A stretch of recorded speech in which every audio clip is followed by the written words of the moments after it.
요한복음 1장입니다.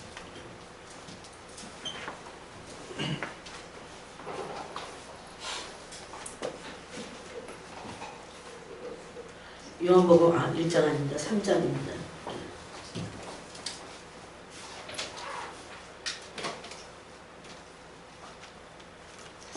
요한복음 3장 15절부터 읽겠습니다. 15절부터 21절까지 같이 읽도록 하겠습니다.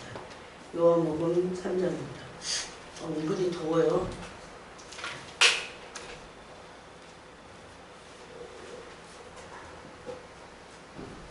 요한복음 3장 15절부터 21절까지 읽겠습니다. 같이 한 목소리로 읽겠습니다. 이는 그를 믿는 자마다 영생을 얻게 하려 하심이니라. 하나님이 세상을 이처럼 사랑하사 독생자를 주셨으니 이는 그를 믿는 자마다 멸망하지 않고 영생을 얻게 하려 하심이라. 하나님이 그 아들을 세상에 보내신 것은 세상을 심판하려 하심이 아니요 그로 말미암아 세상이 구원을 받게 하려 하심이라.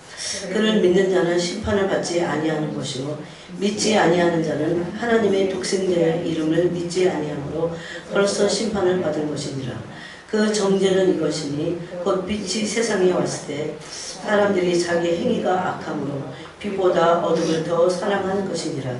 악을 행하는 자마다 빛을 미워하여 빛으로 오지 아니하나니 이는 그 행위가 드러날까 하며 진리를 따르는 자는 빛으로 오나니 이는 그 행위가 하나님 안에서 행한 것임을 나타내려 함이라 하시니라. 아멘. 오늘은 믿음의 순종과 빛에 대한 부분을 함께 나누겠습니다. 오늘로 이 부분을 나누는데 또 주님이 다시 말씀을 주시면 이것이 다시 나눌 수도 있습니다. 더 깊이.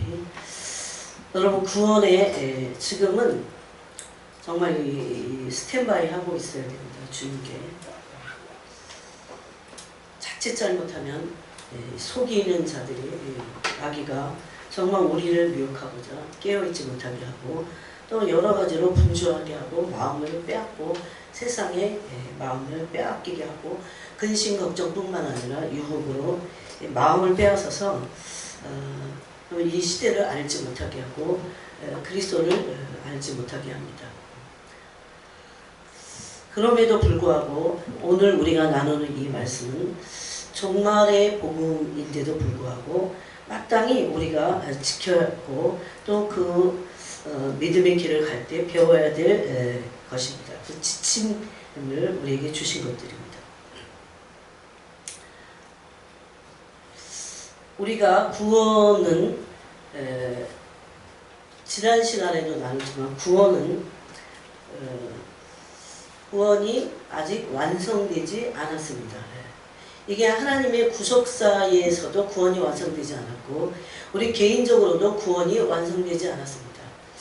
이번 주에도 제가 아는 분이 돌아가셨어요. 그분은 이제 이 인생의 완성은 구원의 완성인데 딱히 그렇게 말할 수도 없어요. 그분이 예수님을 얼마나 잘 믿고 또 얼마나 순종의 삶을 살았는가가 그 사람의 구원의 완성입니다. 그래서 여러분 순종이 없는 구원의 완성은 없습니다. 제가 계속 하는 말씀들은 우리가 일반적으로 교리적으로 알고 있는 또 한국교회 만연된 잘못된 구원관에 대해서 같이 나누고자 합니다. 사람들은 믿으면 천국 간다고 저는 정말 귀가 따갑게 들었어요. 어렸을 때. 믿으면 천국 간다고. 그런데 그 말은 반쪽입니다. 믿으면 천국 가지만 믿는다고 다 천국 가지 않습니다. 믿으면 천국 가는데 믿는다고 다 천국 가느냐? 그렇지 않는 사람들도 있어요.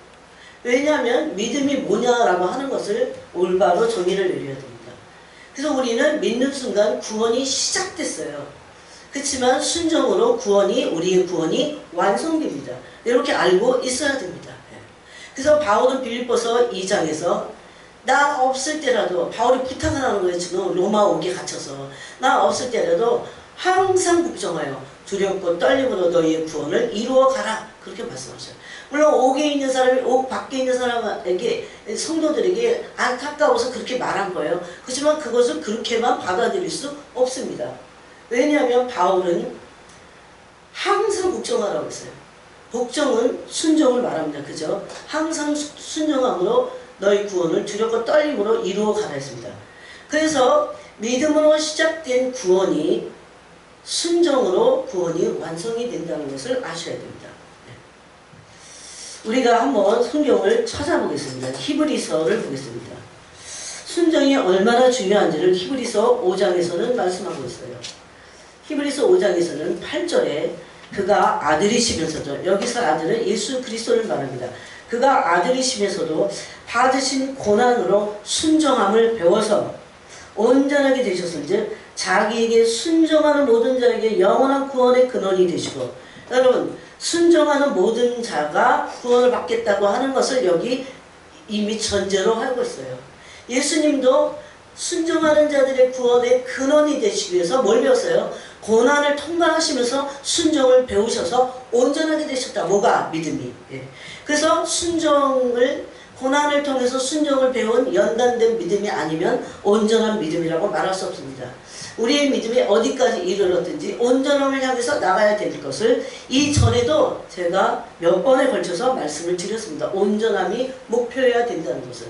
그 온전함은 어떤 온전함입니까? 순종함의 온전함입니다. 그래서 우리가 이미 믿음으로 구원을 시작했지만 받았어요. 그래서 성경은 받았다고도 말합니다. 그렇지만 그건 시작에 불과합니다. 시작했지만 이제 구원의 완성을 향해서 가야 할 때 반드시 우리는 순종을 해야 됩니다. 그래서 예수 그리스도께서도 순종의 본을 보셨다고 히브리서 5장 8절이 말합니다. 고난으로 순종을 배워서 온전하게 되므로 이 믿음의 온전함은 구원의 완성을 말한다고 말할 수 있습니다. 그러므로 구원을 이루기 위해서 우리에게 고난을 하나님은 필수적으로 허락하신다는 것을 알 수 있어요. 고난은 그러므로 우리에게 필수입니다. 선택이 아니에요. 대학에 가면 전공 필수냐 전공 선택이냐 뭐 이런 거 있어요. 선택이 아니에요. 필수입니다. 여러분 필수는 뭐예요? 필수는 반드시 필수하지 않으면 졸업을 못합니다. 그래서 고난은 우리에게 있어서 하나님이 구원을 우리에게 완성시키고자 하시는, 즉 고난을 통해서 뭘 배우라고요? 순종을 배우게 하시는 필수라는 겁니다. 그 믿음의 여정의 필수라는 겁니다. 또 히브리서 12장, 그 같은 히브리서 12장을 보세요. 히브리서 12장 그래서 1절 2절에서는 이러므로 우리에게 구름같이 둘러싼 허다한 증인들이 있으니 모든 무거운 것과 얽매이기 쉬운 죄를 벗어버리고 인내로서 우리 앞에 당한 경주를 하며, 이 경주는 믿음의 경주를 말합니다. 믿음의 경주를 할 때 하나님은 우리에게 고난을 허락하셔서 순종을 배워서 온전한 믿음으로 구원을 완성시키시는 분이라는 것을 알 수 있어요. 그때 2절에 믿음의 주여 또 온전하게 하시는 이인, 뭘 온전하게 합니까? 믿음의 온전함은 우리 존재의 온전함을 말합니다. 여러분 사람들은 믿음이 강하다고 했을 때 강한 믿음이 막 그냥 하늘을 막 쪼갤듯이 막 하나님께 막 때를 막 써갖고, 제가 어렸을 때 그렇게 알았어요. 정말 엄청나게 때를 막 쓰고 막 이래갖고 막 하나님께 막 뭔가를 따내는 게 강한 믿음으로 착각했어요. 천만에요. 하나님은 우리가 구한다고 주시는 건 아니에요. 그것이 하나님의 뜻에 맞고 때가 돼야 주시는 분이십니다. 그렇게 하나님은 사람에 의해서 좌지우지되는 분이 아니세요. 제가 그래갖고 어렸을 때, 특히 고등학교 때, 이제 막 또 20살 때 얼마나 헷갈렸는지 몰라요. 신앙생활을 도대체 어떻게 하는 거지? 믿음이 뭔지 막 이제 눈을 조금씩 뜨기 시작하니까, 성경 공부하면서 눈을 뜨기 시작하니까 내가 안 게 이게 정말 다 틀린 것 같아. 그런데 그동안 너무 들어온 것도 이 뿌리 속에 막 있잖아요. 그럼 얼마나 혼동이 되고 헷갈리는지 몰랐습니다. 그때 특히 제가 영국에서 알게 된 거예요. 이게 온전함이 무엇인지, 온전하다고 하는 거. 하나님은 순종을 통해서 우리의 존재가 온전하게 되는, 그러므로 믿음이 온전하게 되는 것이 구원의 완성이므로 그런 목표를 향해서 우리를 연단하신다는 겁니다. 이거는 하나님의 영원 전부터의 꿈이에요. 그렇게 해서 온전한 순종의 존재가 되는 것을 하나님의 형상을 담는다. 이렇게도 말할 수 있다는 겁니다. 그래서 여기 보니까 두 가지가 나와요. 이 믿음의 온전함을 위해서 첫 번째는 내면적인 죄를 회개해야 됩니다. 사람들은 다 외적인 게 문제라고 생각해요. 여기 믿음의 경주를 보니까 막 믿음의 경주를 함에 있어서 방해 요소들이 있잖아요. 근데 가장 방해 요소는 첫 번째가 내적인 죄입니다. 죄. 그래서 거기 보니까 얽매이기 쉬운 죄 이렇게 말했어요. 또 하나는 외부적인 어떤 그런 무거운 것이 있습니다. 환경적인 것, 이런 무거운 것들이 있어요. 그렇지만 그것만이 문제가 아니라는 겁니다. 오히려 내적인 죄가 더 우리 믿음의 경주를 방해하는 방해 요소라는 겁니다. 그런 의미에서 하나님은 베드로전서 4장 1절에 보니까 우리의 믿음을 온전하게 하기 위해서 하나님은 우리를 연단하시는 분이십니다. 이것은 여러분이 종말에 속지 않을 온전한 복음이에요. 네? 복음 안에는 하나님이 당신의 구원의 완성을 위해서 우리를 순종하게 하기 위해서 히브리서 아까 우리가 읽은 5장 8절 말씀대로 예수님도 구원의 근원이 되시기 위해서 아들이시라도 받으신 고난을 통해서 순종을 배워서 온전하게 됐다. 고난을 통해서. 네. 그래서 순종하는 자들의 구원의 근원이 되시다. 이렇게 말씀하고 있습니다. 그래서 그런 우리들에게 베드로전서 4장 1절을 이렇게 말합니다. 예수님과 같이 그런 고난을 허락하시는 이유는 뭡니까? 연단이 되는데 이때 고난을 통해서 우리가 연단이 되면 아까 그랬죠. 내적인 죄가 끊어지기 시작해요. 그래서 내면적인 죄가 아직도 하나도 정리가 안 되고 끊어지지 않은 사람들은요. 사실 이제 보십시오. 어떤 고난들이 오는지. 두려워요. 지금 이렇게 평안하다 안전하다 할 그때에 해산의 고통이 이르기 전에 우리가 이 연단을 받아들이는 것이 그 연단의 목적이 뭐예요? 우리의 죄를 끊기 위하신 거예요. 하나님 앞에서 우리가 죄를 짓지 않는 존재가 어떻게든지 죄와 필기까지 싸우고 죄를 짓지 않도록 하는 것이 얼마나 중요한지 믿음 그러면서 다 속았어요. 그래서 베드로전서 4장 1절에 보니까 그리스도께서 이미 육체의 고난을 왜 육체의 고난을 받으셨습니까? 우리의 죄를 대신하기 위해서 그분이 죄인이 되셔서 고난을 받으신 겁니다. 아까 그 고난을 통해서 예수님도 순종을 해서 온전하게 되셨다고 이렇게 말씀합니다. 고난을 받으셨으니 이 똑같은 말씀을 여러분 히브리서 여러분 찾지 않으셔도 제가 잠깐 읽어볼게요. 이런 말씀들이 너무 많이 있어요. 히브리서 2장에 보니까 이렇게 말씀하고 있어요.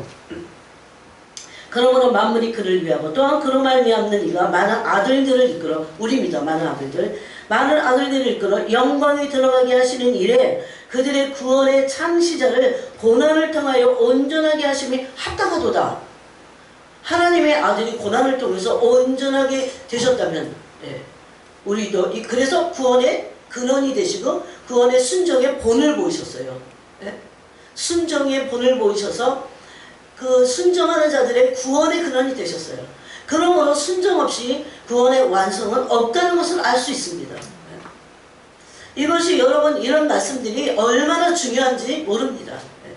그러면서 베드로전서 이 똑같은 맥락에서 베드로전서 4장 1절을 보면 히브리서를 바울이 쓰셨다면 베드로전서는 베드로 사도께서 쓰시지 않았겠어요. 근데 같은 한 성령 안에서 똑같은 말씀을 하고 계십니다. 4장 1절에 그리스도께서 이미 육체의 고난을 받으셨으니 너희도 같은 마음으로 갑옷을 참으라. 고난받을 것을 그런 그리스도가 받은 고난을 우리도 동일하게 받을 그런 그 고난을 받을 것을 마음의 갑옷을 입으라는 겁니다. 요즘 사람들은 이런 고난을 받은 거에 대한 그 갑옷을 입지 않기 때문에 고난이 오면 도망가거나 피하고 그래서 연단이 되지 않고 순종을 배울 길이 없다는 겁니다. 여러분 교회에서도 부딪혀야 돼요. 부딪혀갖고 내가 깨져야 돼요 자꾸. 제가 영국에 있을 때 맨날 이 교회 갔다 저 교회 갔다 영국에는 그 뻔하잖아요. 거기서 여러분 동네가 뻔하잖아요. 이 교회 갔다 여기서 부딪히면 또 저 교회로 가. 저희 교회 갔다 부딪히면 또 나중에는 교회를 안 다녀. 그래서 이제 영국 교회로 가. 영국 교회를 간다고 뭐 되는 게 아니에요. 그래서 제가 다른 말을 좀 했어. 그분들이 어른이신데 이렇게 장로님인데 그래서 그냥 거기서 이렇게 다 이렇게 갈리는 얘기를 했어요. 돌려갖고 갈리는 얘기를 했어요. 거기서 갈려야지 내가. 남으로 갈리라고 그러면 안 돼. 내가 갈리는 순간입니다. 그러므로 함께 그리스도의 성전으로 지어져 가는 겁니다, 여러분. 그게 얼마나 큰 비밀인데요. 그래서 육체의 고난을 같은 마음으로 받도록 예수님과 같은 마음을 가지라는 거예요. 예수님도 육체의 고난을 받으셨습니다. 그러므로 육체의 고난을 받은 자는 여기 뭐라고 합니까? 죄를 그쳤음이니. 이 비밀이에요. 특히 성령님은 어떨 때 우리에게 육체의 고난을 허락하신다는 겁니다. 심지어 육체의 고난을 받는 것에 대해서도 마음의 갑옷을 입으라는 겁니다. 내가 지난주부터 독한 몸살이라고 코로나 그랬더니 몸살이야. 얼마나 아픈지만. 그게 겸손해지는 거야. 야, 사람 이거 열나고 열 펄펄 나고 이러면서 아프니까 아무것도 안 해, 인간 진짜. 이게 이제 노쇠하니까 몸살도 몸이 막 못 견디는 거예요.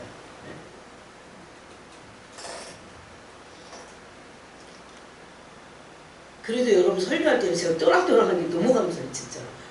오늘 어떻게 하지? 그랬더니 또락또락 했어요. 여러분, 이것이 무엇입니까? 왜 하나님은 우리에게 고난을 주십니까?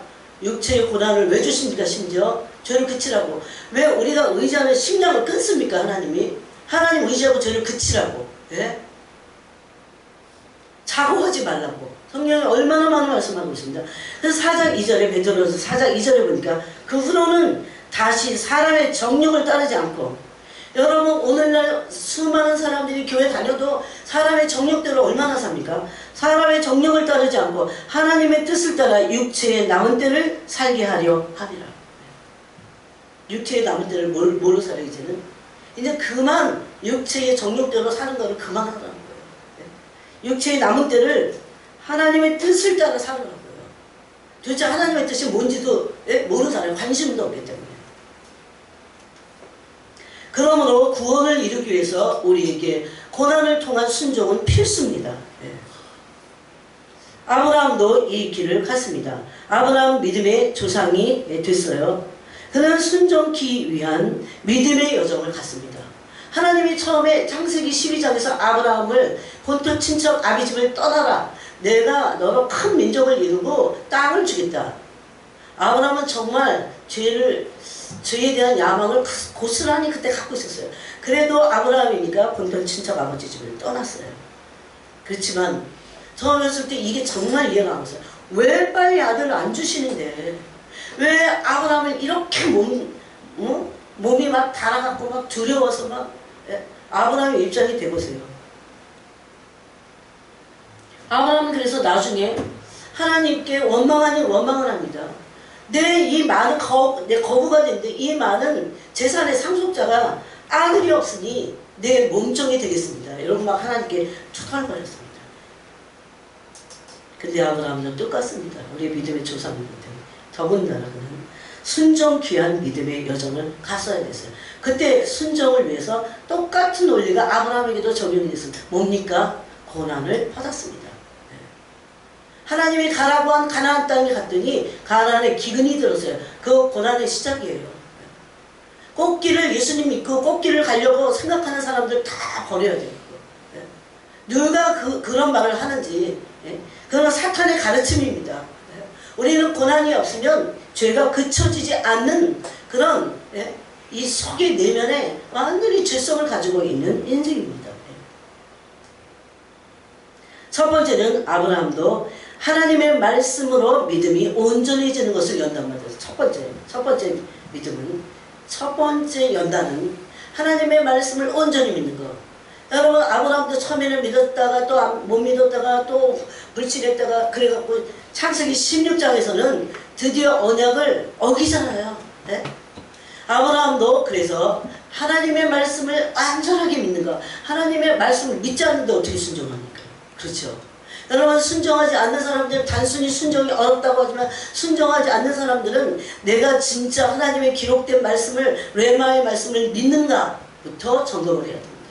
믿지 않는 말씀을, 그래서 말씀을 온전히 믿는 것도 중요합니다. 그것도 믿음의 연단을 통해서 하나님의 말씀을 어느 순간이 되면 이제 연단 끝에 이제 이 말씀이 이거구나 이러면서 믿게 됩니다.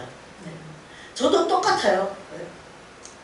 진짜 밥을 굽는 그런 연단이 막 와보세요. 하나님을 붙잡으면서 거기서 연단이 되면서 고난을 통해서 연단이 되면서 하나님의 말씀을 붙잡게 됩니다. 하나님 말씀을 붙잡고 계속 믿고 나갈 때 온전히 믿는, 하나님의 말씀을 온전히 믿는 믿음의 연단을 처음에는 받게 됩니다. 그 다음에 두 번째는 이제 온전히 믿게 됐다면 어떻게 합니까? 온전히 순종하는 것을 연단받게 됩니다. 여러분은 어느 지금 지경에 있으세요? 말씀을 온전히 믿는 것에 연단을 받으세요? 아니 이제는 온전히 믿고 순종하는 것에 연단을 받고 계세요? 네? 아니면 왔다 갔다 할 수도 있어요. 왔다 갔다 하는 것이 다 잘못된 게 아니에요. 어쨌든 연단을 받고 있다는 것은 너무나 중요합니다. 우리의 믿음이 완성되는 시간으로 목표를 향해서 가고 있다는 겁니다. 그러므로 창세기 22장에서 마침내 아브라함은 이제 승리했어요. 돌파를 이뤄냈습니다. 창세기 22장은 무엇입니까, 여러분? 하나님께서 그 약속의 씨인 이삭을 바치라고 하신 때예요. 제가 어렸을 때는 이런 하나님이 저는 이해할 수 없었어요. 뭘까? 하나님은 나쁜 분이 아닌데 뭘까? 잘 모르니까 이해할 수 없었어요. 이해할 수 없으니까 믿는 것은 더더군다나 안 됐습니다. 그래서 창세기 22장 12절에 보니까, 창세기 22장 12절을 한번 보세요. 12절에 보니까 아들을 이삭을 바칠 때 죽은 자를 살려내실 것을 믿는 그 부활의 믿음을 가졌다고 히브리서가 말할 때, 그때 하나님은 창세기 22장에서 아브라함의 믿음에 대해서 이렇게 증거하십니다. 12절에 사자가 이르되 그 아이에게 내 손을 대지 말라, 그에게 아무 일도 하지 말라, 내가 내 아들 내 독자까지도 내게 아끼지 아니하였으니 내가 이제야 내가 하나님을 경외하는 줄을 아노라. 이게 뭡니까? 하나님을 경외하는 건 뭡니까? 믿음이 이제는 순종에까지 나아갔다는 겁니다. 말로만이 아니에요. 그래서 믿음은 말로만이 아니라 순종하는 것이 구원의 완성을 이룬다는 겁니다. 네. 그래서 야고보서에서는 네 믿음이 온전하면 순종하는 것이 진정한 믿음이라는 것을 야고보 사도가 우리에게 도전을 주고 있습니다. 그래서 하나님을 경외하는 믿음을 갖게 됐어요. 하나님을 경외하는 믿음은 순종의 믿음이라는 겁니다. 이런 믿음을 가진 자로 하나님은 아브라함을 인정을 하셨습니다. 즉 이 순종의 대가를 지불했다는 겁니다. 여러분, 믿음이 하나님의 말씀을 믿는 것도 중요하지만 이제 그 말씀을 믿고 온전히 순종할 때는요, 그냥 믿는 거하고 좀 틀려요. 순종은 뭡니까? 순종하는 대가를 지불해야 됩니다. 순종하기 위한 대가를 지불해야 돼요. 그 순종의 대가를 계속해서 지불하게 될 때 순종의 사람이 됩니다. 즉 온전한 믿음을 갖게 된다는 겁니다. 그래서 히브리서 12장 2절에 보니까 믿음의 주요 또 온전케 하시는 이인 예수를 바라보자. 예수님도 온전한 믿음을 갖기 위해서 어떻게 해요? 그분이 연단을 받으신 겁니다. 고난을 통해서 순종을 배워 온전하게 되셨다고 성경은 말씀해요. 구원의 창시자를 고난을 통해서 온전하게 하심이 합당하다 그랬습니다. 이것이 하나님의 형상을 완전히 우리에게서 이루고자 하시는 하나님의 구원의 플랜이라는 겁니다. 그래서 고난을 통한 연단 없이 우리는 순종의 사람, 구원의 완성을 이룰 수 없다는 것을 가슴에 새겨야 돼요. 그래야 잘못된 이상한 타락한 그런 복음이 아닌 가짜들을 받아들이지 않는다는, 그건 이단입니다. 맨날 꽃길만 얘기하는 기복신앙. 하나님은 그냥 복만 주시는 분으로, 하나님은 고난도 주십니다. 고난을 통해서 육체를 찢을 때도 있어요. 어떨 때. 그때 우리가 순종을 배우는 겁니다. 그래서 온전해지는 겁니다. 마음이 낮아지는 겁니다. 하나님을 의지하고 전심으로 하나님의 얼굴을 찾는 겁니다. 그래서 우리에게 있는 모든 문제들은 하나님의 얼굴을 구할 수 있는, 우리가 겸손의 순간으로 들어갈 수 있는 문제들입니다. 우리가 낙심할 필요가 사실 없습니다. 진짜 그런 믿음이 되면 하나님은 아버지시기 때문에 우리의 모든 것들을 다 책임을 지신다는 겁니다. 그러므로 여러분 온전한 믿음과 순종 따로 믿음 따로 그렇게 할 수 없어요. 그때 순종이 사람이 될 때 온전한 믿음을 갖게 되고 그래 놀라운 게 있어요. 그때 비로소 아브라함을 향하신 약속이 성취됩니다. 약속이 성취됩니다. 즉 이제는 이삭을 죽은 자 가운데 도로 받은 거나 맞아요. 하나님이 다시는 이삭의 생명을 하나님이 바치라고 하시지 않을 겁니다. 왜? 통과했기 때문에. 순종했기 때문에. 근데 하루아침에 되지 않는다는 겁니다. 그러므로 우리가 어느 지경에 이르든 우리의 믿음의 고난이 우리를 어떤 연단 가운데 두는지 주시려고 하는지를 알아야 됩니다. 그때 순종을 배우고 예를 배우고 자기를 부인하고 그런 것들을 다 깨트리는 겁니다. 그때 약속하신 것을 기업으로 받았습니다. 여러분 이 포인트에서 이제 순종과 예배를 한번 보면 순종 안 하는 예배 하나님 받으실까요? 안 받으세요. 예? 순종과 기도, 순종은 안 해. 그래서 기도보다 더 중요한 거는 순종이에요. 기도의 핵심은 순종하기 위해서 기도해야 돼요. 네? 여러분 말씀을 읽고 깨달았는데 기도하지 않는다면 순종할 수 없습니다. 수많은 사람들이 왜 순종을 못하는 줄 아세요? 기도하지 않기 때문입니다. 그런데 순종과 기도는 이렇게 연결이 돼 있어요. 순종하지 않는 기도, 순종하지 않으면서 드리는 기도 하나님 잘 안 받으세요. 안 받는다기보다 답답해 하시죠. 근데 그 사람이 모를 수 있어요. 순종하지 않는 봉사 어떻게 생각하세요? 하나님 오실 때 답답하시겠죠. 상급이 없겠죠. 그래서 사람들이 나는 봉사도 하고 기도도 하고 예배도 이렇게 열심히 드리고 11조도 드리는데 왜 하나님이 왜 이러시지? 그렇게 하실 때가 있어요. 걔도 고난이 올 때 왜 그럽니까? 순종을 배우라고. 계속 순종을 배우게 하기 위해서 하나님이 그렇게 우리를 그 고난을 지금 주고 계시다는 것을 우리가 알아야 됩니다. 그러면 순종하기 위해서 아까 첫 번째는 온전히 하나님의 말씀을 믿는 것이 한꺼번에 믿지 못해요.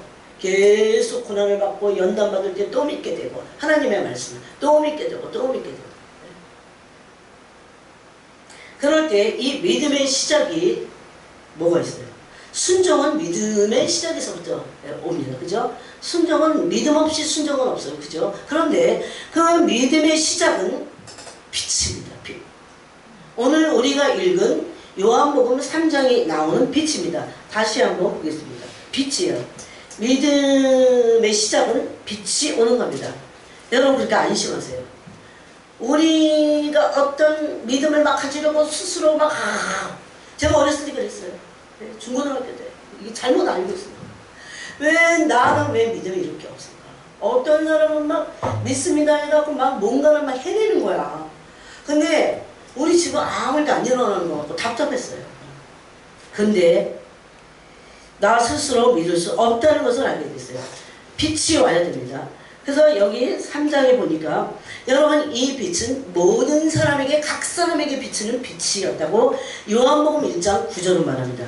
아까 우리가 요한복음 3장을 읽었지만 1장을 한번 다시 보겠습니다. 8절에 보니까 그는 이 빛이 아니요 세례 요한은 이 빛이 아니요. 여러분 이 빛은 하나님의 그럼 이 빛의 출처가 뭘까? 도대체 빛이 뭘까? 오늘 이것을 좀 나누기 원해요. 그는 이 빛이 아니요 이 빛에 대하여 증언하러 온 자라. 여러분 세례 요한은 얼마나 빛 가운데 있었습니까? 세례 요한은 얼마나 이 빛의 사람이 되기 위해서 얼마나 어릴 때 내몰려갖고 광야에서 얼마나 많이 연단을 받았어요. 먹을 게 없을 정도로 메뚜기가 석청을 먹고 약대 털옷을 입고 광야에서 뒹굴면서 이스라엘 나타난 날까지 이 정도면 세례 요한이 빛의 사람이야 빛이야 이렇게 말할 수 있잖아요. 그런데 이 빛의 출처가 아니라는 것을 성경은 분명히 말하고 있습니다. 오늘 빛의 출처를 조금 알기 원합니다. 9절에 보니까 참 빛, 그럼 세례 요한은 뭐예요? 이 빛에 대하여 증언하러 온 자다 이렇게 분명히 말합니다. 이 요한복음을 쓴 사람은 사도 요한이죠. 사도 요한이 세례 요한에 대해서 지금 성경을 쓰고 있는 겁니다. 9절에 참빛, 그 세상에 와서 각 사람에게 비치는 빛, 각 사람에게 비치는 참빛, 그분이 예수 그리스도라는 겁니다. 빛은 이런 빛이 아니에요. 여러분 빛의 세계로 들어가잖아요. 이걸 한번 상상을 해보세요. 바울이 다메섹 도상에서 빛을 받았을 때 그렇게 율법주의자였던 바울의 눈이 멀었습니다. 그게 그냥 속사람이 눈이 먼 게 아니에요. 속사람이 어떻게 된 게 아니에요. 겉사람이 이 눈이 멀어버렸습니다. 네? 너무나 그 빛이 강렬했기 때문에. 그런데 이 빛은 사실은 이 겉사람의 바울의 눈을 멀게 했지만 그런 그 빛은 어떤 그 빛의 영향이 그렇지 빛의 출처는 어딜까요, 여러분? 빛의 출처는 어딜까요? 자, 보겠습니다. 디모데 전서를 보겠습니다. 빛의 출처. 15절, 16절을 읽겠습니다. 15절, 16절을 함께 읽겠습니다. 빛의 출처를 우리가 얘기하는 겁니다. 15절 읽겠습니다. 16절까지 시작. 기약이 이르면 하나님의 그의 나타나심을 보이시리니 하나님은 복되시고 유일하신 주권자이시며 만왕의 왕이시며 만주의 주시오. 오직 그에게만 죽지 아니함이 있고 가까이 가지 못할 빛에 거하시고 어떤 사람도 보지 못할 것도 볼 수 없는 이시니 그에게 존귀와 영원한 권능을 돌리지어다. 아멘. 그러면 그에게만 죽지 아니함이 있고 가까이 가지 못할 빛에 거하고 계세요. 왜 그에게만 죽지 아니함이 있습니까? 사람은 왜 죽습니까? 죄로 인해서 죽었습니다. 그렇죠? 네? 죄의 싹은 사망이 오고 있어요. 그러면 그분은 빛의 출처예요. 가까이 가지 못할 거룩한 의에 거하고 계세요. 그래서 하나님의 빛의 출처는 하나님이신데 그 하나님의 그 빛이 나올 수 있게 하는 그 빛의 출처, 거기는 하나님의 성품입니다. 여러분, 하나님의 성품을 대면해 보신 적 있으세요? 여러분, 제 성품은 접니다. 여기 이렇게 서 있는 겉에 이 모습보다는 요새 찰스 3세가 참 사람들이 주목을 너무 많이 받아요. 어떻게 그렇게 공중파가 그렇게 막 비추는지 짜증을 그렇게 내죠. 여러분 보셨어요? 짜증을 너무 내갖고 계속 내니까 영국이 찰스 3세를 도대체 우리가 왕으로 막 이렇게 지금 희비가 엇갈리고 있어요. 예수님은 가까이 가지 못할 그 사람의 그 성품이 그 사람이에요. 그렇게 사람 근데 속일 수도 있어. 그래서 오늘 가만히 생각해봤어요. 그 찰스 3세를. 이 사람 굉장히 솔직하긴 하다. 뭐 이렇게 가리고 굉장히 프리텐드하고 그러진 않는다. 근데 좀 가려서 하지. 그런 생각도 들었어요. 하나님만 아실 겁니다. 하나님은 가까이 가지 못할 빛에 거하고 계세요. 그분에게는 죽음이란 없습니다. 왜냐하면 죄가 없으신 분이기 때문에. 그분의 성품은 어둠이란 조금 회전하는 그림자도 없으시고 그분은 제가 보니까 의와 거룩으로 충만하신 분이세요. 하나님을 성품을 받아본 적이 있으세요? 하나님의 성품은 하나님이세요. 그래서 믿음의 시작은 빛이 임하는 겁니다. 빛 안에는 생명이 있습니다. 그런데 그래서 그 4절에 보니까 그 안에 생명이 있으니 이 생명은 사람들의 빛이라고 했습니다. 생명 안에 빛이 있는데 그 빛은 예수 그리스도라는 겁니다. 네? 그런데 오늘 우리가 읽은 고린도 후서 4장을 보겠습니다.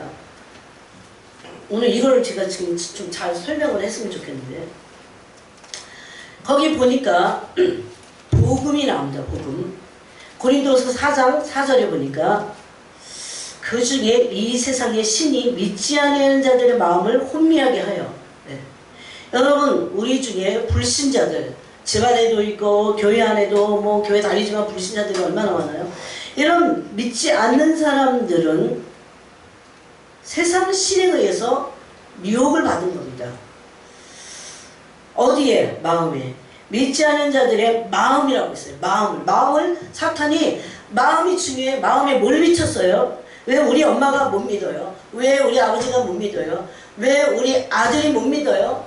왜 우리 딸이 못 믿어요? 왜 그래요? 마음을 혼미케 해서. 뭐가? 세상 신인 마귀가 마음을 혼미케 해서 그래요. 네? 그런데 어쩌다가 그렇게 됐어. 그런데 여기 보니까 그 빛에 대해서 설명하고 있습니다. 그리스도의 영광의 복음의 광채가 비치지 못하게 하느니 그리스도의 영광의 복음의 광채 그리스도의 영광 그리스도의 영광은 뭡니까? 6절에 보니까 어두운 데서 빛이 비치라 말씀하신 그 하나님께서 예수 그리스도의 얼굴에 있는 하나님의 영광을 아는지 하나님의 영광이 예수님에게 비춰졌어요. 예수님이 육체로 비춰졌어요. 그러니까 예수님의 얼굴에는 복음의 광채가 있습니다.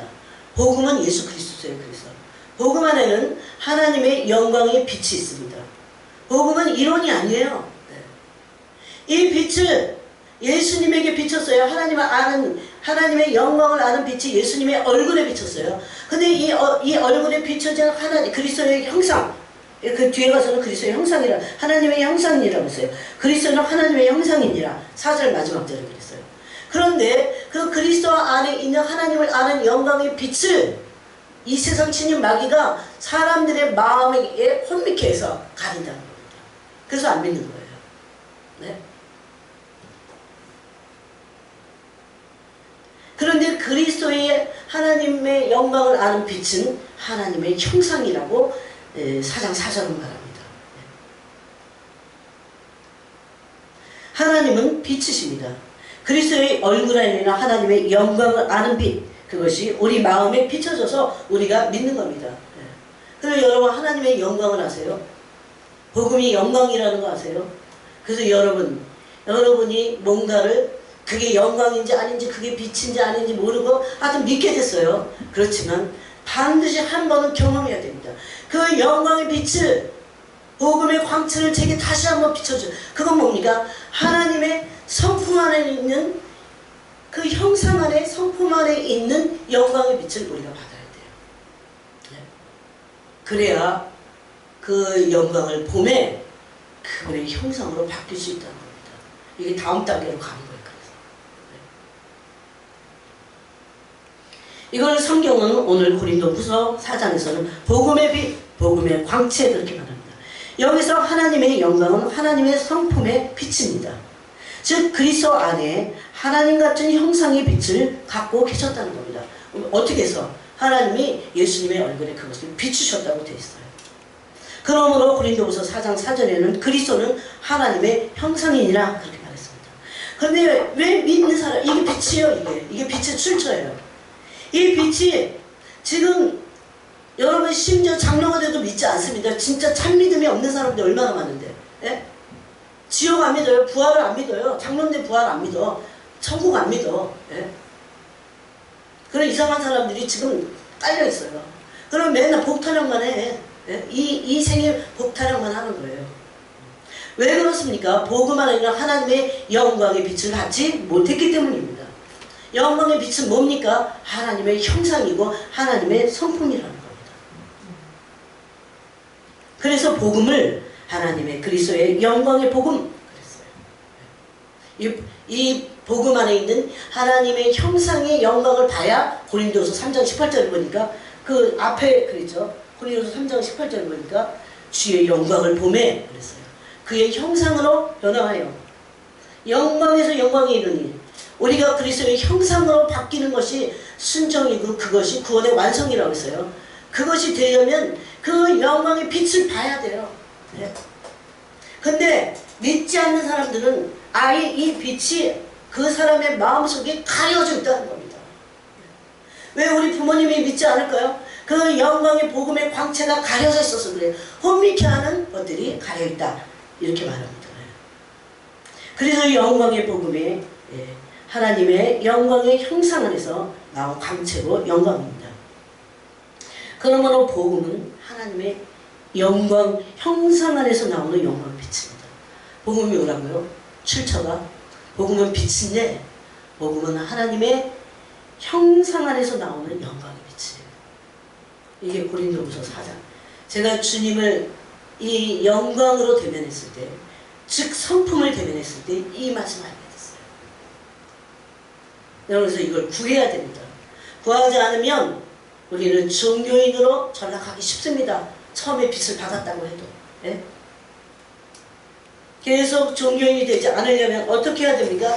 참빛이신 예수 그리스도의 영광의 빛을 계속 그분과 교제를 통해서 받아야 됩니다.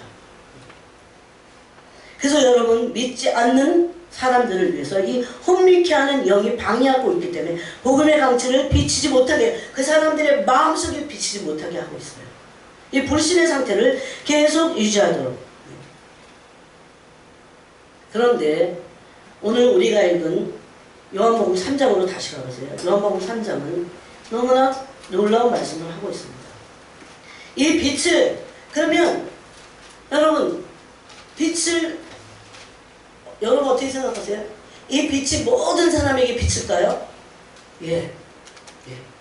오늘 3장에 보니까 우리 부모님이 믿지 않는데 이미 비쳤어요. 안 믿는 거야. 그런데 이 혼미케 하는 영들 때문에 안 믿는 거예요. 예? 그래서 우리가 그 믿지 않는 자들 위해서 영적 싸움을 싸워줘야 돼요. 예? 왜 교회 다니면서도 왜 순종하지 않고 이 빛을 멀리 하냐면, 이 빛은 비춰졌습니다. 예? 그래서 빛이 비춰졌는데 그들이 빛을 멀리 하는 그것이 정죄라고 그랬어요. 예? 정죄라는 게 뭐예요? 죄가 정해지는 거예요.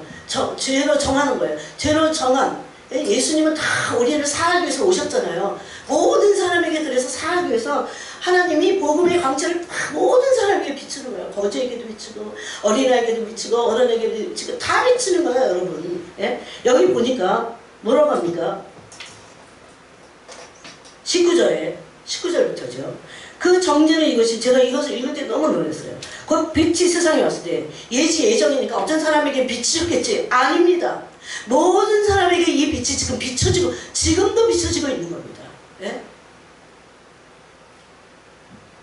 그런데 곧 빛이 세상에 왔을 때 이 빛이 이런 빛이 아니라고 했잖아요. 하나님의 형상 안에 있는, 예? 그분의 성품의 빛이 모든 사람을 향해서 복음의 빛으로, 예? 계속 비춰지는 거예요.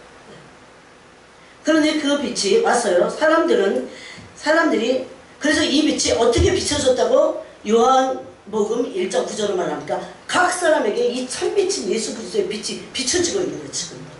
네? 전 그것을 믿습니다.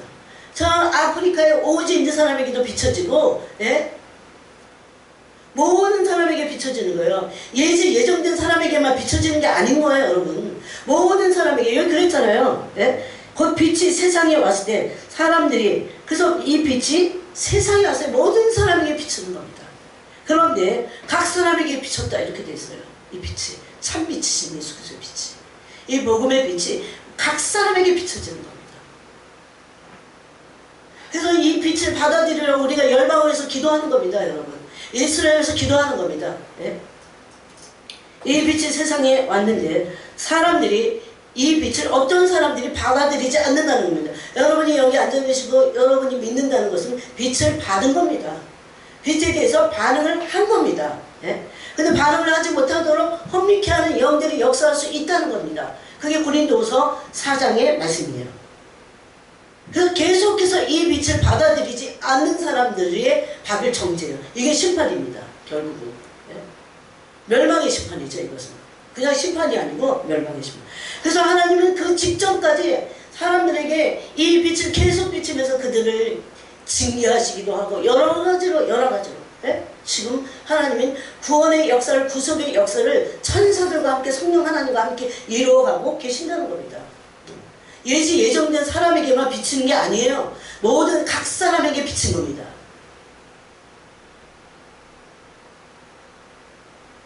그런데 이 빛을 받고도 사람들이 어떤 부류의 사람들이에요. 사람들이, 여기 왜 사람들이라고 그러는지 아세요? 다수가 그랬어요. 여러분, 예수 그리스도가 참빛으로 오셔서 유대인의 각 사람의 심령 가운데 비쳤을 때 유대인의 다수가 거부합니다, 예수님을. 예? 여기 거부하는 게 더 쉽나봐. 예? 그래서 사람들이 자기 행위가, 그런데 왜 그럴까요? 왜 바리새인들이 왜 예수님이 참빛이 오셔갖고 빛을 비치니까 왜 그들이 거부했을까요? 성경은 이렇게 말합니다. 자기 행위가 악함으로. 이걸 거부할 수 없어요. 자기 행위가 악함으로. 두 가지 중에 하나겠죠. 하나는 악해갖고 그 빛을 피하는 것과, 오늘 이게 요한복음의 3장의 답입니다. 그래서 자기 행위가 악함으로 빛보다 어둠을 더 사랑하는 것입니다. 빛보다 어둠을 더 사랑하니까 어둠을 따라갔기 때문에 빛을 거부하는 거예요. 또 그런 사람들의 마음을 사탄은 알고 이 세상 신이 혼미케 한다는 겁니다. 그들의. 그래서 우리 이런 거를 전해주고 또 이 영적인 싸움은 그들을 위해서 대신 싸워줘야 됩니다. 여러분 이 말씀은 너무 중요해요. 이제 하나님의 구원의 역사가 이 빛의 역사가 끝나갈 때가 되고 있습니다. 그래서 20절에 이렇게 말합니다. 악을 행하는 자마다 빛을 미워하여 빛으로 오지 아니하나니 이는 그 행위가 드러날까 하며. 그런데 바로 믿는 사람들 안에도 그렇습니다. 믿는다고 하고 교회 다니는 사람 중에도 자기 행위가 악하니까 자기 행위가 드러날까봐 하나님 안에서 드러날까봐 하나님께 빛으로 나오지 않습니다. 이 말씀을 듣고 지금이라도 찔려야 됩니다. 그래서 빛으로 나와야 돼요. 빛은 우리를 살게 하는 거예요. 왜? 빛 안에는 뭐가 있습니까? 생명이 숨어 있기 때문입니다. 그런데 반대도 있어요. 그 행위가 이유를 그렇게 말합니다. 그 행위가 드러날까봐 계속 죄를 짓고 싶다는 거죠. 자기 마음대로 양같은 삶을 살고 싶다는 거죠. 그런데 21절에 믿는 자들은 어떻다고 말합니까? 진리를 따르는 자는 빛으로 오라니. 여러분 빛을 받아들인 사람들은 진리를 받아들인 거예요. 단순히 빛을 받아들였다 그게 아니에요. 진리를 받아들이는 겁니다. 이는 그 행위가 하나님 안에 생각한 것임을 나타내려 함이라 하십니다. 바로 유대인들이 그것의 대상이었습니다. 그러므로 빛이 비칠 때 빛으로 나오지 않는 자들이 이것이 바로 이 멸망의 심판을 받을 정죄라고 말씀하십니다. 그냥 이때까지 지은 죄 때문이 아니에요. 빛이 비쳤는데 그 빛을 거부한 죄가 그들을 정죄하는 심판을 낳게 된다는 겁니다. 그러므로 여러분 걱정하지 마세요. 인간 스스로는 빛을 알아서 찾아갈 수 없습니다. 그래서 우리가 중보기도 해야 됩니다. 빛이 그 사람에게 비추도록 빛이 비칠 때 혼미케 하는 악한 이 세상 신이 그 마음을 가리지 못하도록 해야 됩니다. 그렇게 기도해야 돼요. 그들이 하나님을 알도록 기도해야 됩니다. 그래서 그 빛이 고스란히 완전한 빛이 비치도록 영적 싸움을 싸워야 됩니다.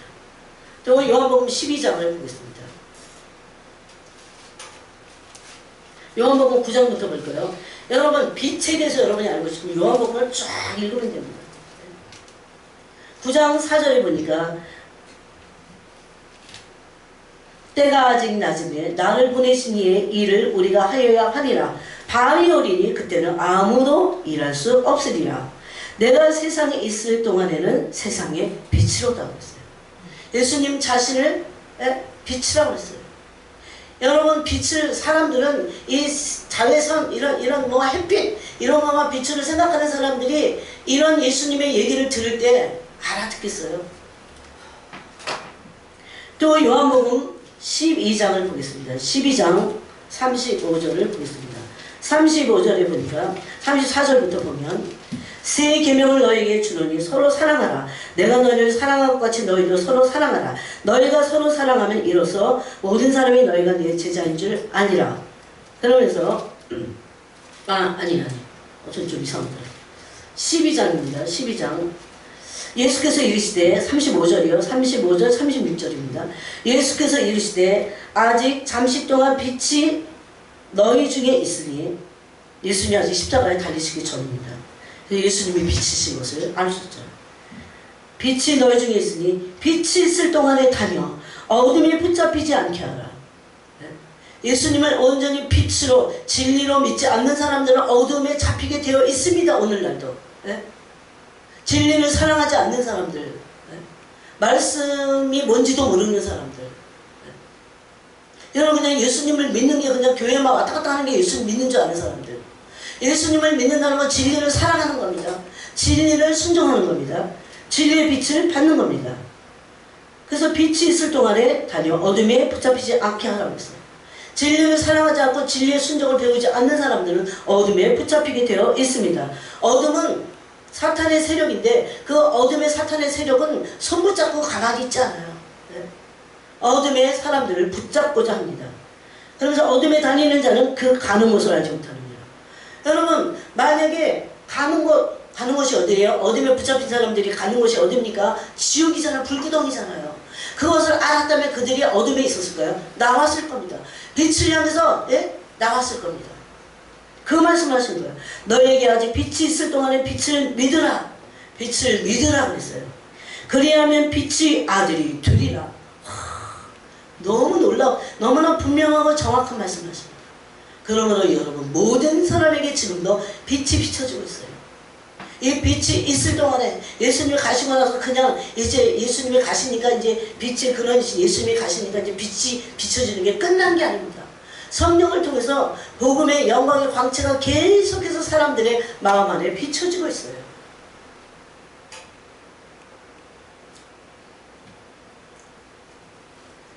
빛은 우리에게 바른 길을 알립니다. 또 장애물이 무엇인지를 발견하게 합니다. 절벽이 있다면 절벽이 어딘지를 알게 한다는 거예요. 또 요한복음 11장에도 이런 말씀이 있습니다. 11장 9절부터 보면 이 죽은 나사로를 살리시는 장면이에요. 예수께서 대답하시되 낮이 12시간이 아니냐. 사람이 낮에 다니면 세상의 빛을 보므로 실족하지 아니하고 세상의 빛 누굽니까? 예수 그리스도. 밤에 다니면 빛이 그 사람 안에 없는 거로 실족하느니라고 했어요. 여러분, 제가 예수님을 빛으로 봤을 때 이 세상에는 어디에도 이 빛은 없다는 것을 알게 됐어요. 어디에도 없어요. 하나님의 존재에게서만 나온 빛입니다. 그래서 이렇게 너무 틀려요. 이건 영이 아니면 알 수 없는 빛이에요. 혼으로, 우리의 인간의 생각과 마음으로, 혼으로 알 수 없어요. 하나님이 자기를 사랑하는 자들을 위하여 예비하신 모든 것은 사람의 마음으로, 사람의 눈으로 생각하고 볼 수 없다고 고린도서 2장이 말하고 있어요. 이성의 빛이 아닙니다. 사람들은요, 하나님의 말씀도 이성으로 깨달으려고 해요. 이건 빛이 아니에요. 우리를 깨닫게 하시는 분은 성령 하나님의 조명이에요. 그걸 빛이라고 하죠. 사람의 타락한 양심, 이런 거 빛 아닙니다. 우리가 양심이 빛으로 인해서 완전하게 되려면 얼마나 많은 연단속이 있어야 되는데요.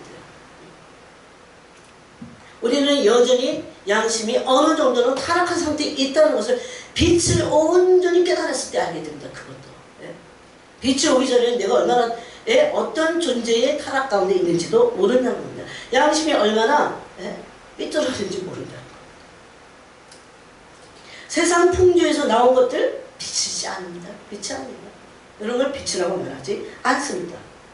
하나님의 거룩하신, 가까이 가지 못할 거룩한 빛의 거하고 계신 그분의 그 성품, 형상에서 나온 것만이 빛입니다. 그러므로 여러분, 우리가 순종의 존재가 되는 것은 이 믿음이 빛을 받아야 돼요. 빛을 받아서 계속해서 하나님의 말씀을 믿고 순종의 존재가 되므로 구원의 완성이 되는 겁니다. 이 구원의 완성은요, 빛의 자녀가 되는 겁니다. 빛의 열매를 맺는 빛의 자녀가 되는 겁니다.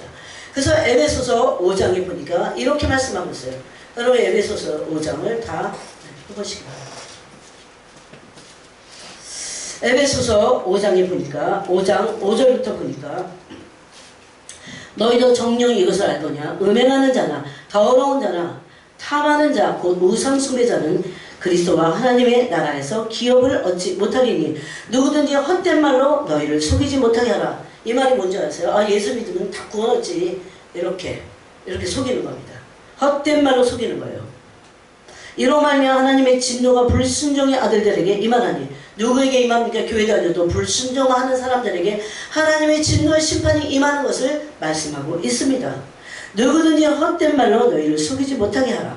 그러므로 그들과 함께하는 자가 되지 말라. 너희가 전에는 어둠이더니, 여기서부터 뭐라고 할까요? 이제는 주 안에서 빛이라. 빛의 자녀들처럼 행하라. 그러면 불순종에서 나와서 이제 순종의 자녀가 연단을 통해서, 고난을 통해서 연단을 받아서 순종을 배워서 순종의 자녀가 되는 것을 빛의 자녀라고 합니다.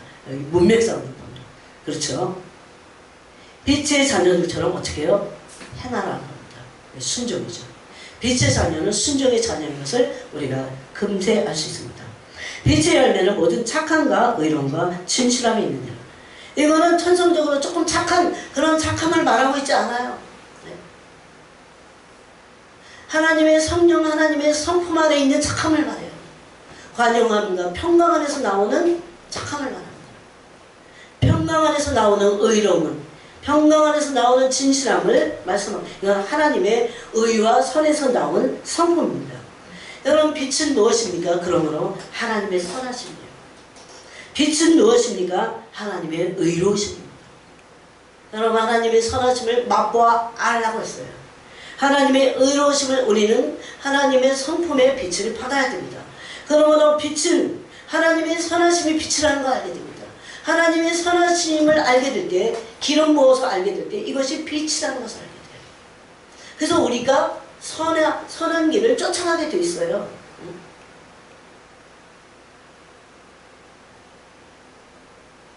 여러분, 그러므로 빛을 경험하기 전에는 선과 의를 할 수 없어요. 선이 빛으로 와야 돼요. 빛과 함께 선이 와야 돼요. 선을 경험해 봐야 돼요. 이것은 하나님을 경험하는 겁니다. 하나님만이, 하나님의 선하심만이 빛이에요. 하나님의 의로우심만이 빛이십니다. 또 에베소서 우리가 읽은 5장 11절에 보니까 너희는 열매 없는 어둠의 일에 참여하지 말고 도리어 책망하라. 그들이 은밀히 행하는 것들은 말하기도 부끄러운 것들이라. 그러나 책망을 받는 모든 것은 빛으로 말미암아 드러나느니.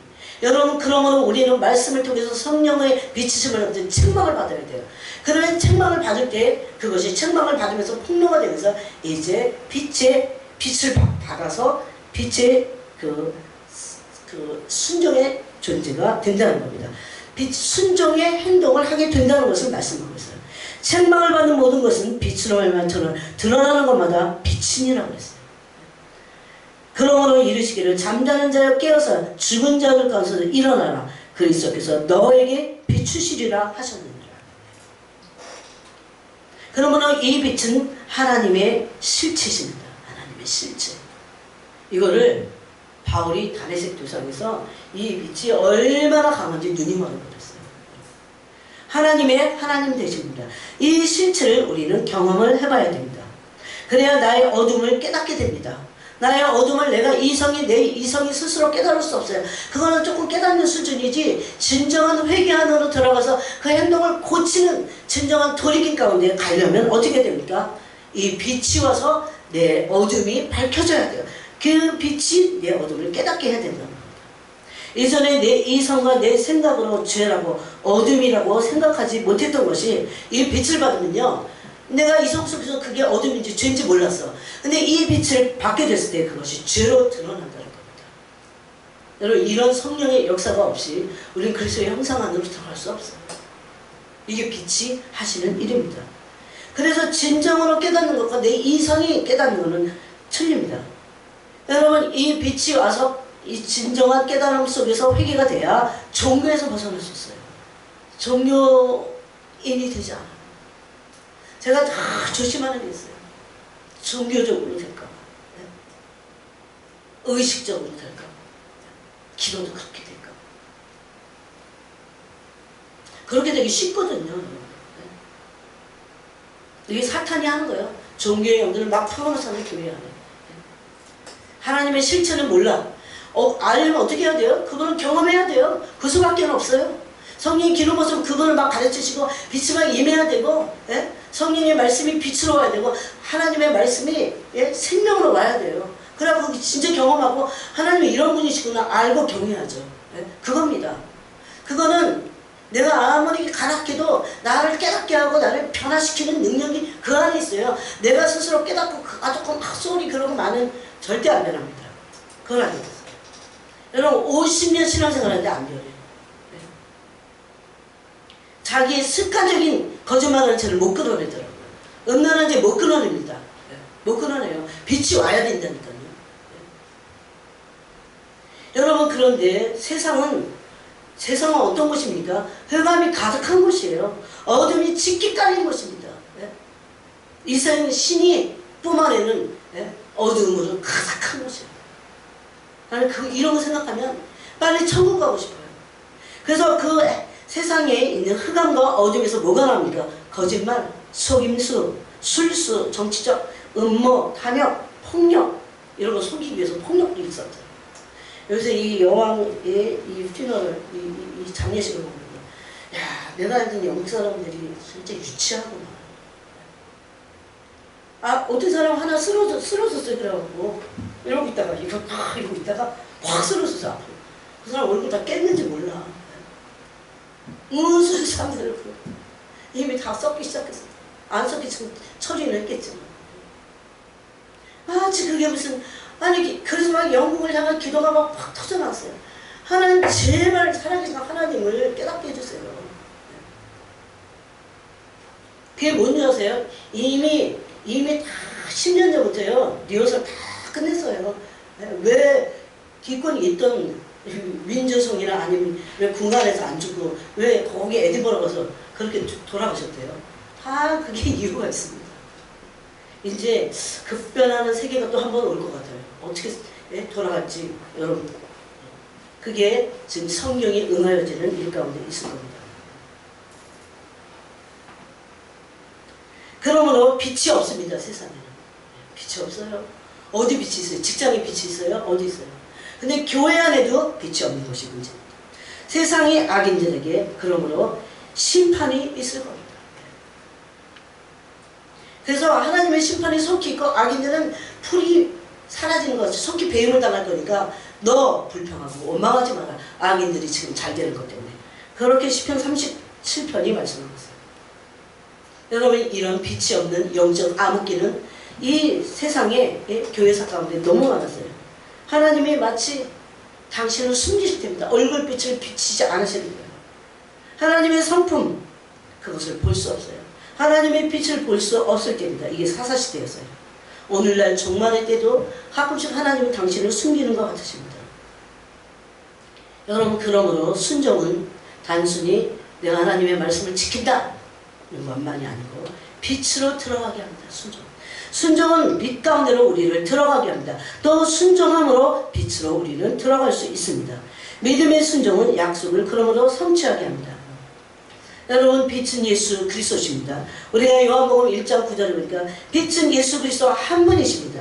아무리 위대한 세례 요한도 빛이 아니었습니다. 아무리 이 세상에 위대한 어떤 사람도 빛이 아니에요. 여왕도 빛이 아니에요. 영국 사람들의 지주가 아니에요. 정신적인 지주는 예수 그리스도십니다. 제가 항상 일본을 향해서, 일본을 볼 때마다 일본에 대한 제 부담이 있어요. 가슴 막 찢어져. 하나님, 일본이 예수 그리스도만이 빛이신 것을, 예수 그리스도만이 일본의 소망이신 것을 일본 사람들이 알겠어요. 이거를 정말 거의 매일같이 한 번씩 외치는 거죠. 여러분, 어떨 때 사람들은 이 예배가 화려한 거 막, 예배가 막 화려해. 이거를 빛으로 착각해요. 가만히 생각해 보세요. 사역의 화려? 빛이 아닐 수 있습니다. 빛은 예수 그리스도 한 분이에요. 예수님을 제외한 어떤 것이 빛이 아니라는 것을 속히 깨달아야 돼요. 완벽한 음악, 빛이 아닙니다. 혼에 영향을 주는 그 어떤 것들, 혼에 영향을 주는 것들, 빛이 아니에요, 그거는. 빛이 오면 우리가 제일 먼저 흥분이 되는 게 뭔지 아세요? 빛을 보고 나서 죄를 깨닫게 됩니다. 죄를. 그래서 빛이 와야 돼요. 모두 다 빛이 아닙니다, 이런 것들. 우리가 속으면 안 됩니다.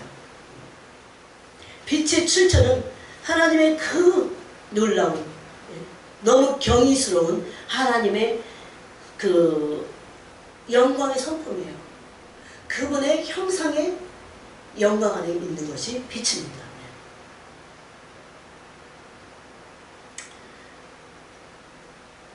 그런데 우리가 복음을 받을 때 이 빛을 받았다는 겁니다. 그런데 이 복음을 받을 때 그 빛과 꼭 부족합니다. 계속해서 그 영광을 대면해야 돼요. 그러므로 그분의 형상으로 변화하여 영광에서 영광, 빛에서 빛입니다. 그것을 우리가 이제 지금 그 과정을 가야 되고 믿음으로 그 여정을 감으로 순종일까지 이르랍니다. 기도하겠습니다. 하나님 아버지 감사합니다. 그 어떤 것도 빛이 아닙니다. 은사도